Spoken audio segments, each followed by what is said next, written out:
Welcome back to Final Score Friday. Sponsored by Richmond Pediatric Dentistry and Orthodontics and Loyalty Automotive. Welcome back to the fifth quarter here at CBS 6. Thank you to everyone joining us on our OTT channel and on YouTube. The cheerleaders from Hermitage hanging out with us tonight. Week 2 is in the books for the most part. A couple of games still left that we'll talk about in a moment, but we had 2 games of the week, really. Number 1 versus number 3 was the first one on Friday night. Highland Springs and Manchester, 2 of the winningest programs in this area, and now they finally meet each other in the regular season almost every year. Yeah, this is the 4th straight year that they have met in the regular season. They're hoping to see each other in a possible playoff preview that we had Friday night in Highland Springs. This was back and forth. A lot of offense early on. The 2 quarterbacks, Christian Martin and Landon Abernathy, combined to throw for 5 touchdowns. But special teams became a role in this game. Some punts, some bobbled snaps, things of that nature, and it went back and forth. Devin Bryant, big night for him on the ground as well. Now, 2 questions. We talked about this earlier. When's the last time you saw Highland Springs muff a punt like that on special teams and the other team capitalize for a score? It's been a while, and but to their credit, they didn't drop their shoulders or anything like that. George Lovelace, huge play at the end of the game, 71 seconds left.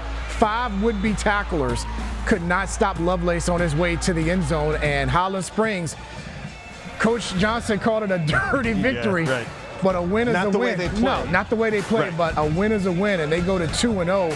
And I'm going to tell you what, watch out for Manchester in 6 in the postseason. I was going to say, they're both in Class 6 now. What are the odds we see them again in the playoffs? High, yeah. I think both of those teams are going to be in the playoffs, 9-1, 10-0, possibly, depending on what Highland Springs does the rest of the year. That could be a regional final possible preview between those two. They're that good in our region. And the other game of the week, the Battle of Chester, which is always a big game between number 7 LC Bird and number 4 Thomas Dale. This one was played on Thursday, and there was something a little bit different about this game and a new reason to watch out for the Thomas Dale Knights. That guy is good. Ethan Mentor, UVA commit. He was able to do on both sides of the ball. He had the 2 touchdown runs in the game. Special teams, we talked about it in the Highland Springs Manchester game. How about the Jonathan Giles kick from 38 yards? Huge, but the defense. Yeah, defense, something that right. Coach Kevin Tucker wasn't too sure who was going to step up on that side of the ball.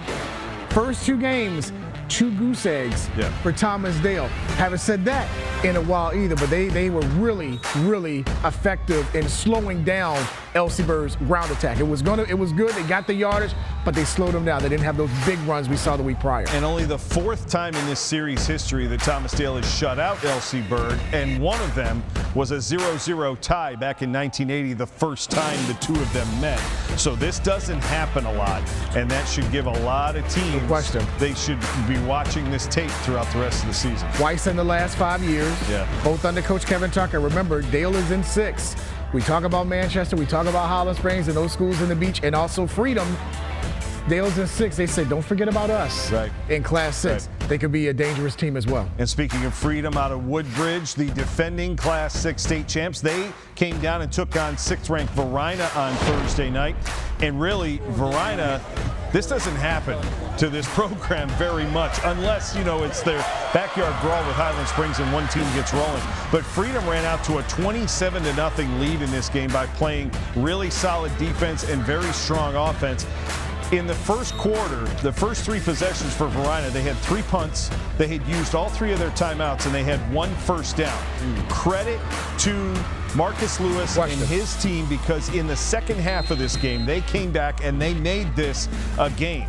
They never took the lead, but this game, the outcome was in doubt right up until the last few seconds. They ended up losing 35-27, but they're probably going to learn more from this loss than they would learn from 2 or 3 wins against teams from around here that they would clearly outclass. So it'll be interesting to see how Varina bounces back from that, what they learned from it, what they learned from not only the first half when they were way behind, but the second half when they came all the way back. It was a really weird game. It was a tale of really 2 halves, but Varina came back, and they should be proud of the way they played in the second half of the game. Coach Lewis probably would still show that first quarter and say the mistakes that we created they gave them the big lead, but he can also say we outscored them 27-8 after that and put the champs on the ropes.